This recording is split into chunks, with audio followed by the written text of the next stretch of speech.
Hello, TV memories. When I was a child, my favorite TV show was The Kid from Number 8. It was on TV every afternoon. It was a Mexican comedy show that was very funny.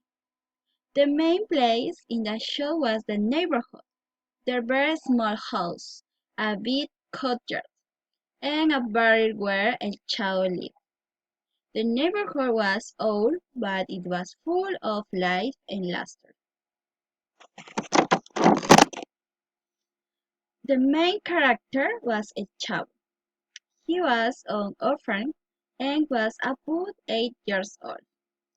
He was very poor, but he was always happy. He wasn't rude, but sometimes he was noisy and made mistakes. His friends were Quico and La Chilindrina. Quico was spoiled, but he wasn't very smart, but he was kind sometimes.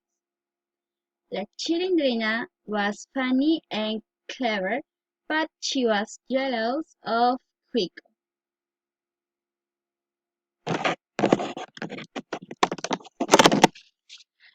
The show was very popular because it was super funny and full of friendship. People from many countries were watching it and were laughing together. When I was little, I was never bored when I watched The Kid from Number 8. It was one of the best shows from my childhood. Thank you for listening.